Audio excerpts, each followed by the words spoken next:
Since time immemorial, the use of art in healing has rested on a belief in the magic power of the image. The source of the cave paintings of Lascaux, the sculptures of Easter Island, the mandalas of Tibetan Buddhism, the sand paintings of Native Americans, and the Navajo dream catcher to protect us from bad dreams. Van Gogh was one of many artists who created to cope with their anguish. So did Jackson Pollock. When you're painting out of your unconscious, figures are bound to emerge. It's pretty negative stuff so far. I've been going through violent changes the past couple of years. God knows what'll come out of it all. You know, people go to the gym to work out and stuff, but another way of doing it is just coming to the studio and going the rounds with the painting, like a punching bag or something. The first time I wanted to draw was in intensive care. It would be when I was feeling more conscious, and because I was sedated with a lot of stuff. And I think it was more the concern to see if I still had it in me, and I could still do it. I could still do that drawing line. It hadn't been taken away. I think my art really helped me because it was the only way I could hold on to my own identity. And I think if I didn't have that, it would have been awfully difficult. To be treated for cancer is a long process, and you need something to hold on to that's you. Frida Kahlo only began painting at age 18 during a long convalescence from an accident. Frida's body was almost destroyed in the accident. Her spinal column was broken in 3 places. She had a triple fracture of the pelvis from the steel handrail that had literally skewered her body, entering her hip and coming out through the vagina. The doctors did not expect her to live. When she felt well enough, she painted, using a special easel that allowed her to paint lying flat on her back. Painting had become an ever more important source of spiritual support, and Frida longed to get well so that she could work for longer hours. When I leave the hospital 2 months from now, she said after 6 operations, there are 3 things I want to do: paint, paint, paint. Rob Weinstein turned to painting to deal with memories of abuse. At night, at a certain age, it was always just me and me in the doorway. It was just me and the doorway, and there would be a white, kind of ray of light that came in from the hall into my bedroom, and I would be up at night just watching that. You know, if my father's feet crossed that line, that was gonna be a very bad night. If nobody walked in, that was a damn good night. If other people look at that painting, they can learn a lot about sexual abuse, because that painting's not really in my father's body. The dominance is not sexual. If you look at that painting, the arm has such a need to control and own and show this child, I can destroy you at any moment. And Elizabeth Layton was battling a lifelong depression. You hurt and you hurt and you hurt, and then you go round and round and round. So I thought, I can't stand this, and I'll do something. After my son died, my sister wrote and urged me to do something. Maybe she was into drawing at that time, and she thought if I were to draw, it might help me. And everybody said, "You don't look like that." But I knew I looked like that because I had drawn it out of the mirror. What I find most interesting about this story is that 10 months after she took up contour drawing, Elizabeth Layton's depression had vanished. And then I was feeling okay. It's beyond language. it's an emotional language. And in being that emotional language, it does touch everybody. Everybody gets something from it. Everybody loves art, you know? Everybody admires art. Just about everybody that I met. And art is not all about beauty. It's about hideousness. It's about the ugly things in the world, you know. It's not all about, you know, how nice things are. Some, compelled to create, have found in art a calling that gave meaning to their lives.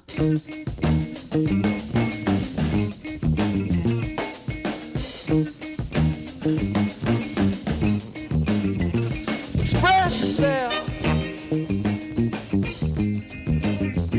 Express yourself.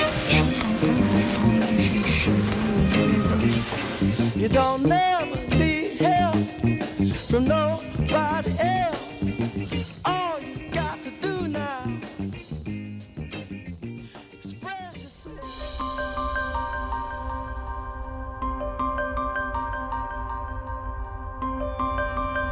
In the 20th century, the ground was fertile for the birth of art therapy. Sigmund Freud and Carl Jung discovered the power of the unconscious and the language of the symbol, which led in art to movements like Expressionism and Surrealism.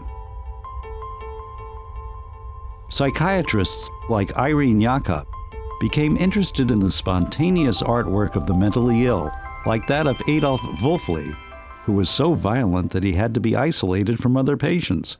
For him, as for others, art was a powerful medicine. When I saw him banging at the wall or shouting at the top of his voice, I entered the cell and my equipment was not a straitjacket or a hypodermic syringe. My equipment was a piece of paper and a pencil. This disarmed him straight away. One could talk to him and discuss his drawings, unless one criticized too much.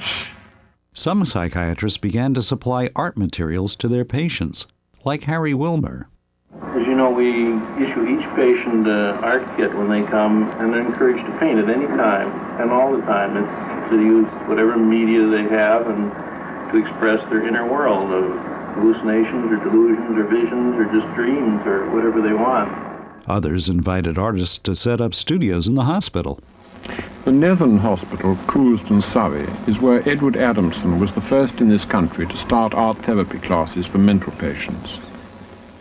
The maze is a painting of the inside of my skull, which I painted when I was in England as a patient in mostly and northern psychiatric hospitals. It is a story of my life, well, in the sense that people tell stories by the fireplace to entertain their guests, trying to make them accept you. In this case, I wanted to be accepted as an interesting specimen. Most early art therapists were artists, like Mary Huntoon, Adrian Hill, and Don Jones. During World War II, as a conscientious objector, I did time, so to speak, as an aide in a state hospital, where I got interested in the paintings, the drawings, the graffiti that the patients made, which were more than graffiti, soul language. They really expressed themselves on the wall and with whatever materials they could. This led me to write a small book about this and to do a series of paintings which came to the attention of the Menningers and got me work at the Menninger Clinic, starting one of the first art therapy programs in the country. The grandmother of art therapy was a woman named Margaret Naumburg, who in 1914 founded a progressive school where free artistic expression was central, itself inspired by her own experience of analysis as a young woman. Well, I moved into it myself in psychoanalysis. I made pictures of my dreams and fantasies. In 1941, she was invited to work in a psychiatric hospital by its director, Dr. Nolan Lewis. The great thing for me was the meeting with Lewis, who recognized what I had done in education with analysis that made him immediately offer me a children's group to work with a series of 5 or 6 children once or twice a week using art therapy, their association. Out of this and later experiences, Naumburg developed a theory she called dynamically oriented art therapy. And dynamically oriented art therapy differs from other approaches to therapy by emphasizing the unconscious as the source from which the spontaneous imagery of the patient develops. Another major pioneer was Edith Kramer, who worked with disturbed boys at a residential school and developed her theory of art as therapy, stressing the healing properties of the creative process. There were others in the 40s and 50s, like Florence Kane and Victor Lowenfeld. The National Association, founded in 1969, has developed standards for assessing excellence in both education and practice. Credentials Board awards registration and board certification to individuals and approval to training programs meeting its criteria. The literature of the field has expanded rapidly, as has the size and sophistication of the discipline. For that reason, it takes 2 years of post-baccalaureate study to learn to fully integrate a deep understanding of both art and psychotherapy.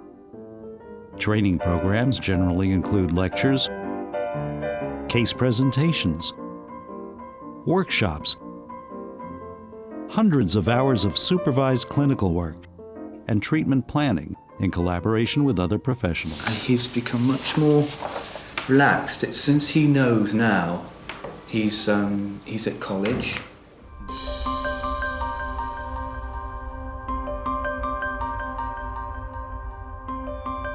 And since the marriage of art and therapy has given birth to a wide variety of offspring, art therapy has many faces.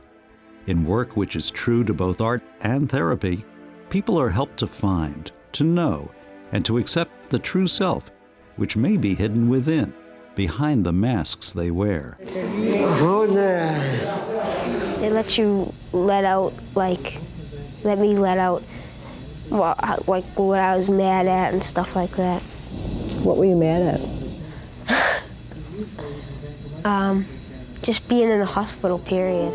You feel something when you draw it. You get into space and it's like, I don't know, I hadn't been there so long that I didn't want to go there for some odd reason, I guess. Maybe I was afraid of it, that I couldn't do it, you know? But slowly but surely I started doing it again, and it was like, yeah.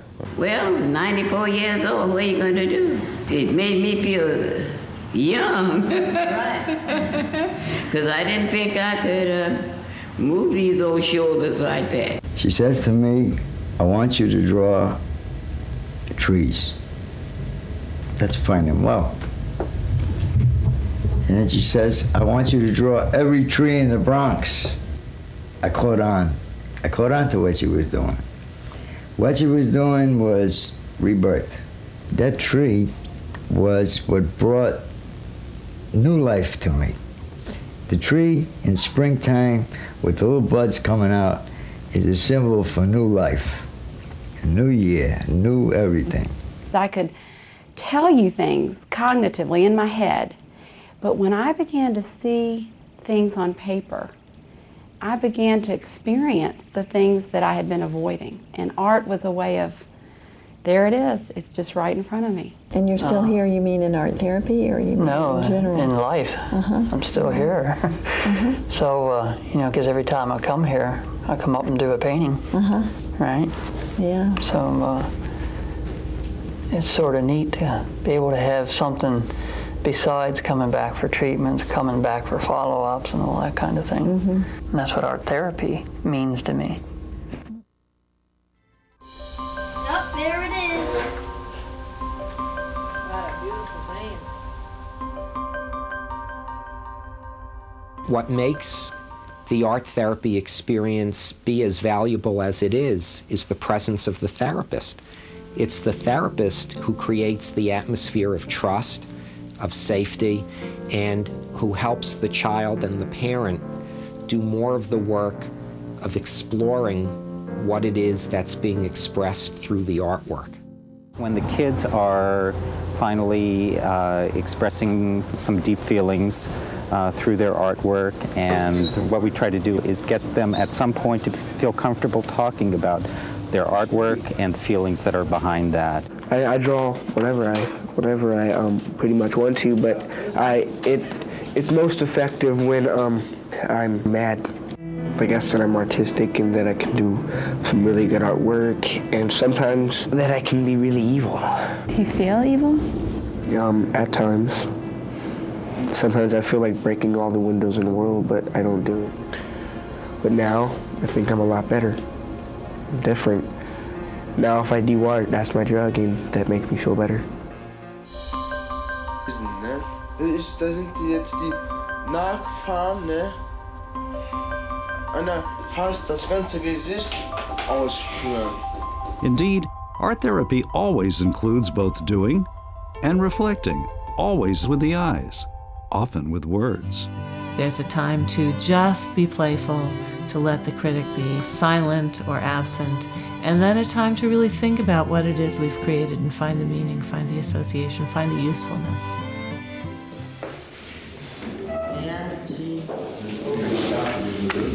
Là, ça d'isolement. Ça se défesse. Ouais. Ça, c'est une seringue avec une piqueuse. Ouais. Ça, c'est ma continuité de corps avec ma jambe qui est attachée. Pourquoi ça, c'est la porte. Je m'attachais. Une jambe attachée? T'attachais? Oui, je m'attachais. C'est fait.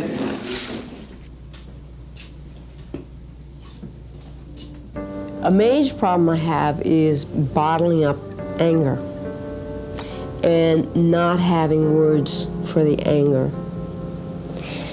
And what it has helped me do is put things down visually that I wouldn't even know that were in my mind. So I drew this figure that had all these colors inside of it with a big dark line around it. And the dark line was a way of keeping those feelings inside. And that's what I've been walking around like I was all in turmoil, and everything on the outside world seemed to be in turmoil to me. And now I'm trying to see if you can make another image from that image inside, from those colors. Can you open the mask? Can you open yourself to use that? Because as it is, it cannot move there, it's stuck. I wonder if... I made the figure, I made the mouth, and then the problem was, how do you get those feelings out of the mouth? But it's not a song. What is it?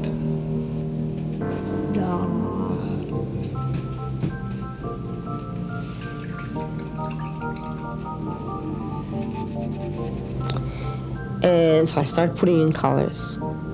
And then I just let loose. And I just put colors everywhere. I let the colors come out. But the figure still had color in it. So the figure didn't lose its life because she let her feelings out. She became part of the outside world. Because when you express yourself, you never know exactly how it's going to come out. No, you don't. I feel a sense of relief. It's more you also. Yeah. Yeah. Because you're laughing a lot, and very rarely I see you laugh in a session, you know? Mm-hmm. You know, and there is a real sense of relief, and also you like it, you know? Yeah, I do. I do.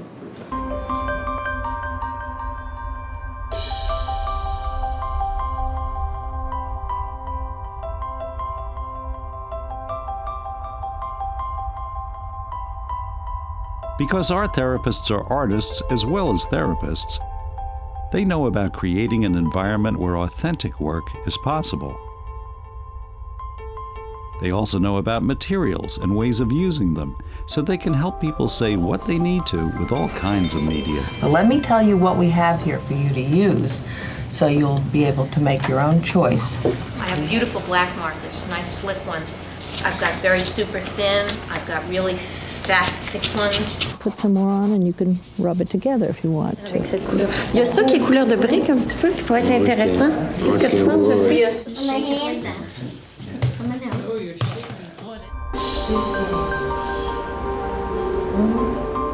Art therapists have many creative ways to help people gain access to their own internal imagery, like relaxation. Personagem mais importante, com que você se identifica mais, personagem. Make your noise and make your line and keep your body moving in rhythm with your line.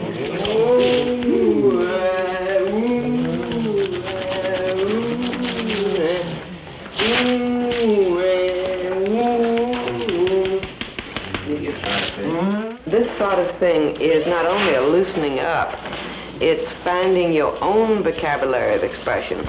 The exercise and the scribble tend to lower defenses and will make for a tendency to produce material that is not so consciously planned.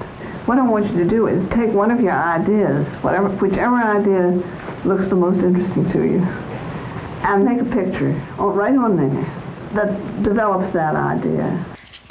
And then I put a piece of paper over the paint, and it's as simple as touching my hands to the page.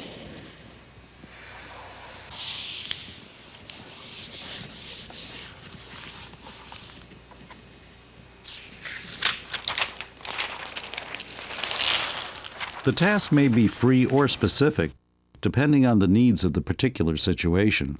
You can draw a picture basically of anything you like, anything you want, and using as many colors or as few colors as you want. Як ви скінчите, треба дірки робити. Ви взяти цей стяг і треба... The directive is to decorate the outside of the mask with their favorite colors and their favorite materials. And then on the inside, I ask them to paint a feeling. What if we say, here's your house here. And then over here is where you'll be in Salt Lake. And this is the space in between, which may be all the fears and hopes and whatever. And then this will be something that you can take home and use as you need to use it. Okay? Those are pictures cut out of magazines and other things with the words cut off. Where does that go? And you'll look through. You'll look through and you'll find some things that remind you about this move of yours. Remember what I said when you first came in that we were going to make safe places? Oh, yeah. Well, there's all kinds of possibilities.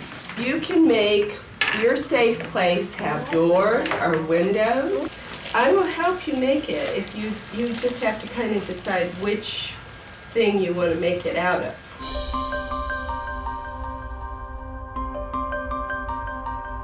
Sometimes art therapists use their artistic skills in the service of helping others.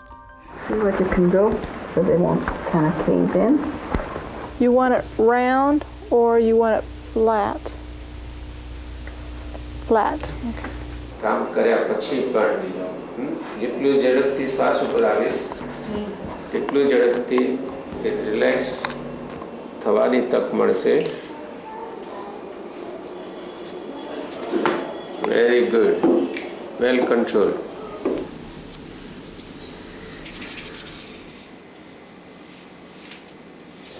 I love to draw people's faces.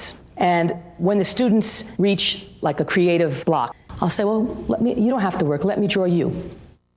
But then I always stop after the pencil part of it and let them complete it.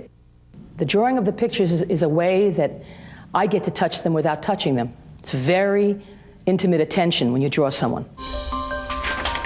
Aaron, look at this lady. Yeah, that was amazing. They use their clinical skills to help others reflect on both process and product.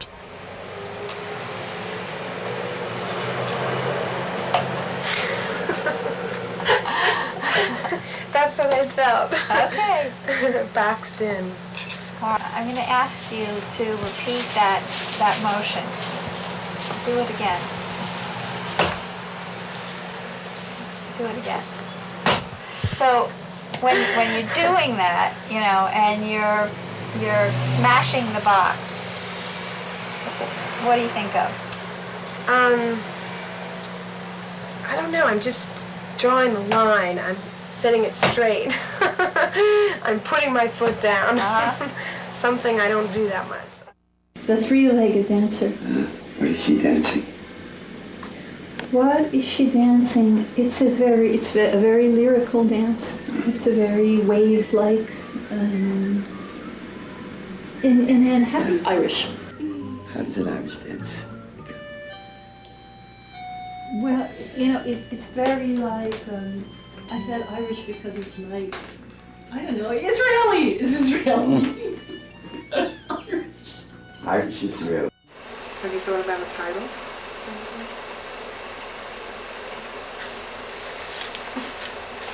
You asked me a lot of questions here. Yeah, I know.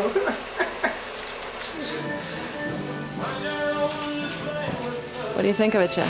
You satisfied? Mm-hmm. Mm-hmm. What's it saying? If it says something right now, what's it saying? Pissed off? Pissed off. Sometimes it is to review all of the art from a single session. So if I were to say, this is you, okay, that you've made some pictures and that they have something to do with you and how you're feeling, how you're being, is there anything that you would be able to get from these three pictures if you put them together? What would you say about yourself? I wasn't planning on doing it this way, but it sure came out this way. So much like my feelings and emotions and my situation currently. Right. This is how I feel, this is somewhat where I am, and that's where I'm headed. Okay, so you started out where you'd like to be. Correctly. And then you kind of came more into where you're at, where you're feeling right now. So looking at all these, which one do you like the best, Ray? I suppose that one. This one? This one was done, it could have been done more subconsciously, I'm not sure. Can you tell me something about the dragon before? I mean, is there a story about the dragon that you would construct? I could, because since it's black, I mean, I've read a lot of stories about black dragons. Yeah, tell me. They're really evil.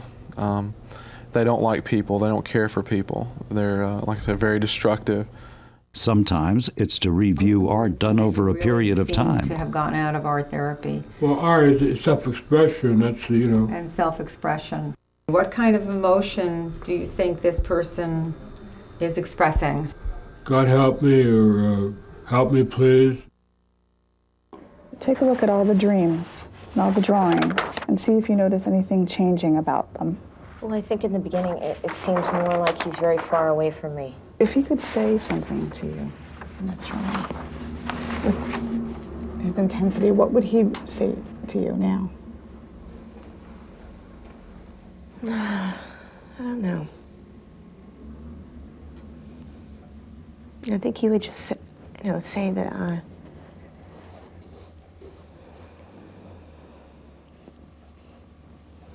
don't know if I can answer that. What would you say to him? Just that I miss him. I wish he was here. And, most of all that I will try to live my life as well as I can and raise our kids in the fashion that we wanted to the best of my ability, and I hope he's helping me. Is the art in art therapy merely ancillary to what's otherwise a therapeutic interaction, to people talking with one another, like psychotherapy? Or is the relationship between these two functions really the other way around?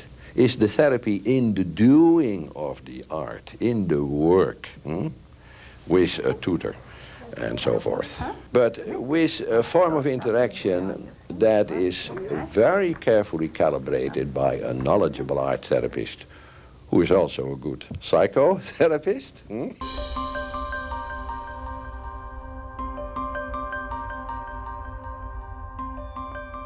As you've seen, there are many different approaches to art therapy. Some emphasize the healing power of the creative process itself. He's a person who was institutionalized for over 50 years of his life in a program that challenges what is the best in Dwight. His own creative secret self, so to speak, is probably the only vehicle that could really get in touch with Dwight's real inner world.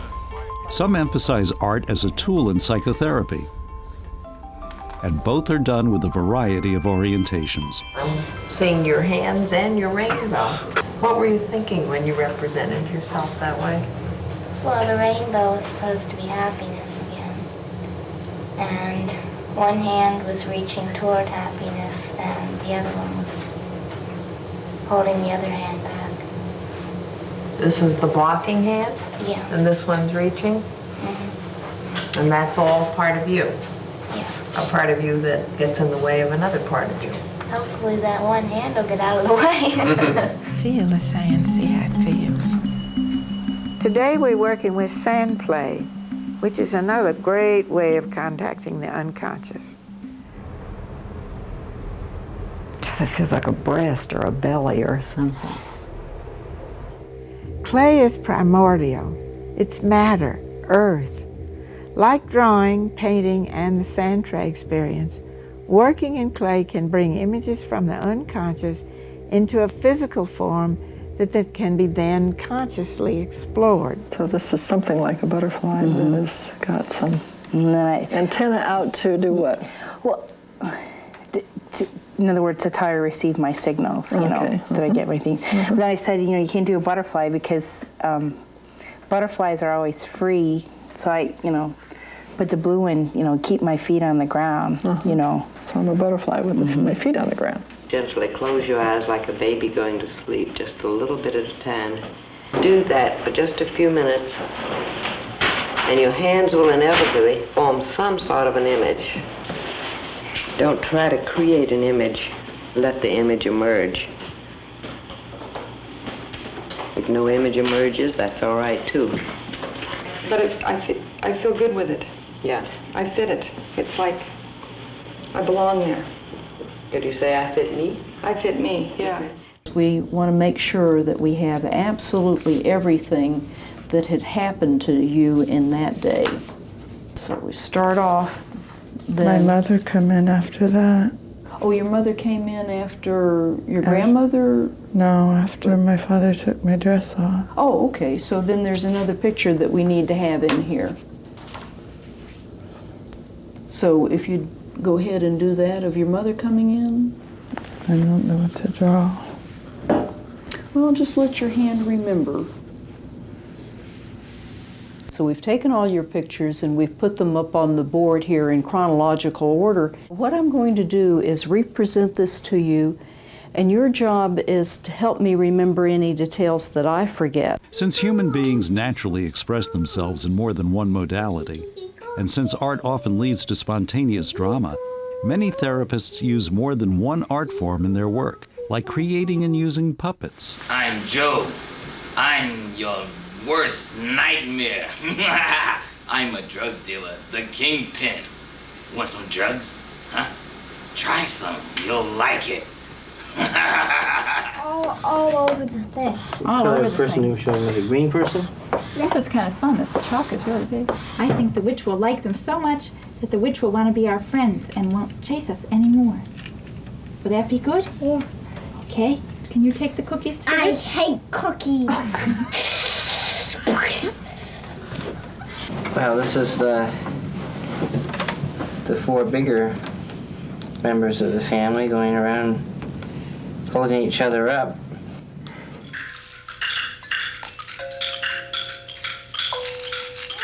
Most of the movement exercises are to help people explore their interior. Moving into expressing through the visual modality by drawing, it takes us to another level, the naming. I want you to make a body map of everything that's happened to you in terms of telling the story of what goes on in every part of your body. The ultimate thing is going to be you're going to make a short performance using dance song, writing, drawing, or something. In family art therapy, regardless of theoretical orientation, whether seeing the whole family or a subgroup, the art therapist's focus is on the family system. I made what I thought to be the trouble. You clam up and I'm always hollering. What has this painting to do with this one? Well, that's me in the middle.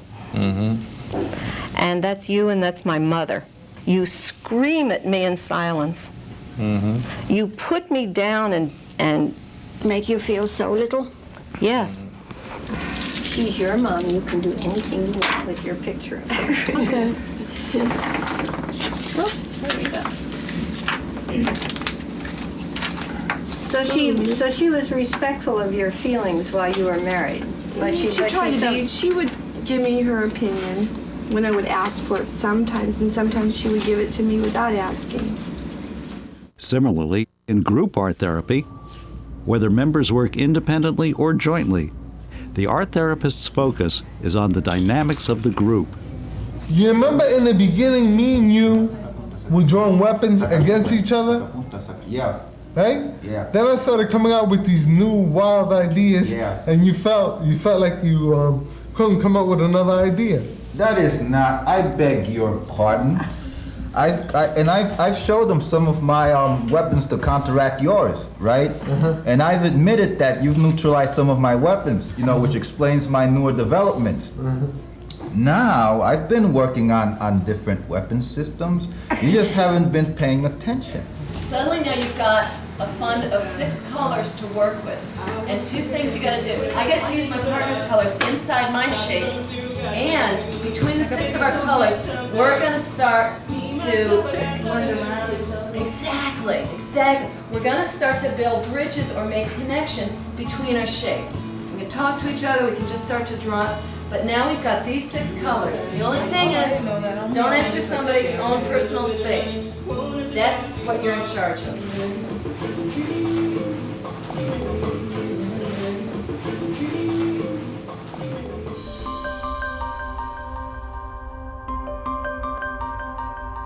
Art therapy is still offered to those in the inpatient psychiatric hospitals where it began. But over the years, it's moved into many other settings, like day hospitals and outpatient clinics for those with chronic mental illness, treatment centers, and programs for those with a variety of disabilities, whether mental or physical, including the many problems of aging in nursing homes and long-term care facilities. Art therapy is especially helpful for those with communication problems like elective mutism, childhood schizophrenia, neurological disorder. For those dealing with memories of abuse, whether sexual or physical, art is a way of telling without talking. As in this program run through a hospital and a women's center for children of domestic violence and their non-offending parents. Or Free Arts, where volunteers are trained by art therapists to offer art to abused children. Art therapy is especially helpful for those with eating disorders, such as bulimia or anorexia. Art therapy may be offered in schools to individuals and groups at all grade levels, and is also found in college counseling centers. Art therapy is a natural for crisis intervention, as in the aftermath of a firestorm. And this is my eyes and nose running nonstop. I was just really scared and worried and all sorts of things. Art therapy helps greatly in the long, painful process of rehabilitation.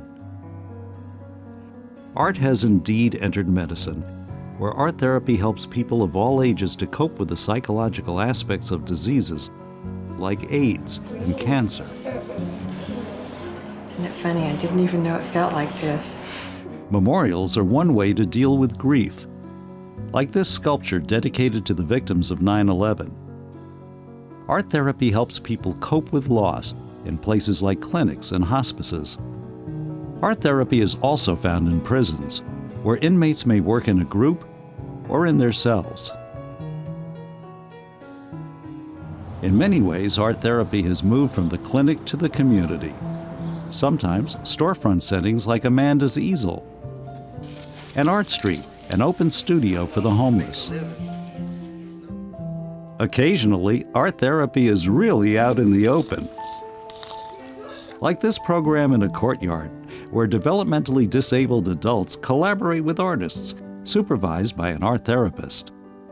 In one city, an art therapist helped a group of homeless women to paint a mural. In another, a community art center housed an art therapy group for women fighting substance abuse. And in yet another, there's a highly creative program for kids at risk.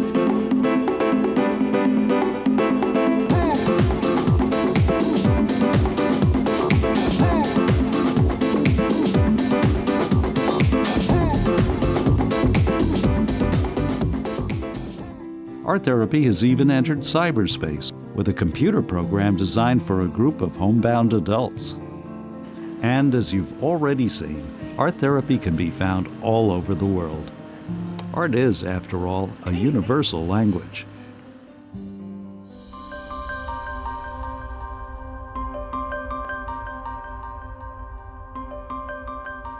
You may wonder why art therapy has grown so fast. Well, making art comes naturally to some other mammals and to human beings of all ages.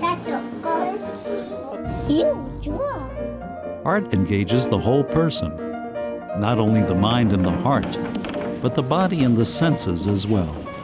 I love paint. I love the way it feels. It's like so soft and you can do whatever you want to it.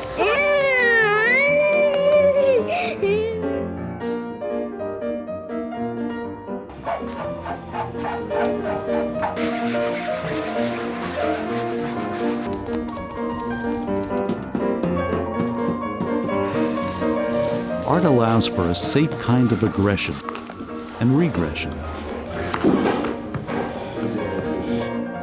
And some materials permit doing and undoing and eventually preserving. One of the nice things about art therapy is you can go to a place of pain at the same time that you're doing something that's enjoyable. You put a lot of faces on the building there. I put two people over here because there was other people in the other building too, so he probably helped everyone out to get out of the building, but no one could. I was upset when it happened because he wasn't here anymore. So I miss him now. Thank you for talking about that. I know that was hard. You can't just go diving into that secret place because you're doing them a disservice. They have to protect it and you have to help them protect it at the same time as you're helping them release what they need to release and understand what they need to understand. I always felt like so safe because I thought that he'd always like protect me.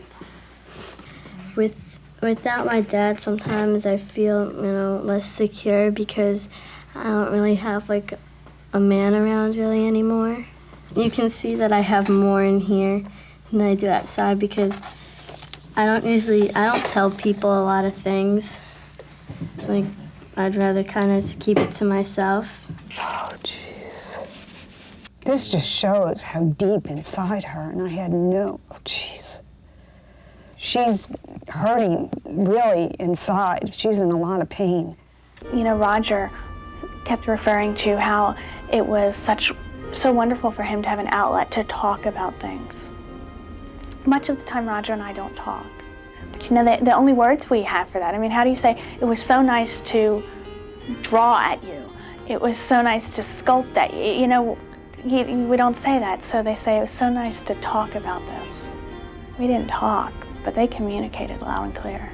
I think it's a way to express all those things they're afraid to express. People are afraid to express so much.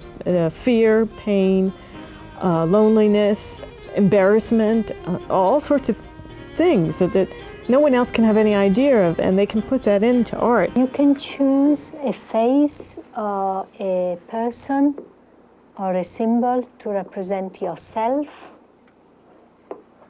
The possibility of creating symbols give a freedom to say something that may be very painful or very important or very personal, but at the same time, it is halfway. It is said, but it is not said. And so it is still under their control. So our therapy fulfills that very special kind of a gap between being silent and talking about something. For me, in art therapy, the feelings that come up the most are the hard ones, the life and death issues, and how hard I've had to struggle to stay alive, and how hard it is to keep going. You never did know if you will be alive tomorrow or after tomorrow, but you did hope that your drawings, painting, will stay. It was one of the moments of total privacy when one is in front of a piece of paper, that rectangle or square. The world does really not exist. That is, I am the total master of that little paper. I can do with it what I want. My oppressors here, the Nazis and the Gestapo and SS, could do whatever they wanted. When I was in front of that little piece of paper, I was my own boss.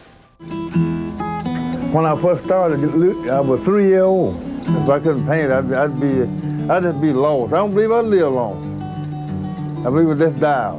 If I couldn't paint nothing, I got to be where I can paint something. I paint something all the time.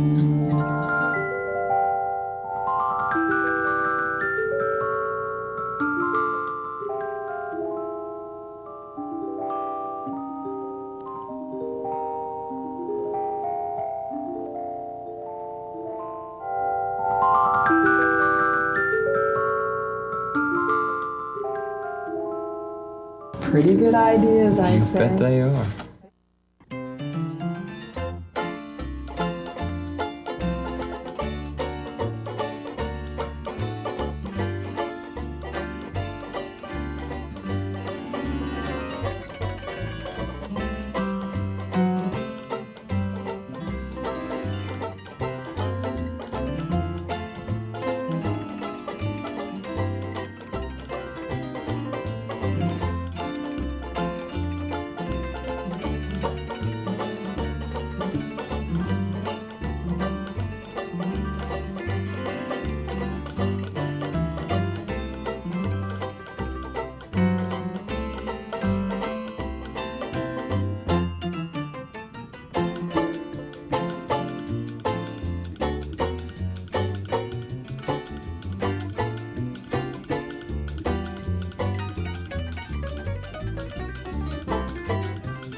If you want to be an artist when you grow up, you have to paint talented. If they see it's really good, they'll put it in the museum and you'll be an artist.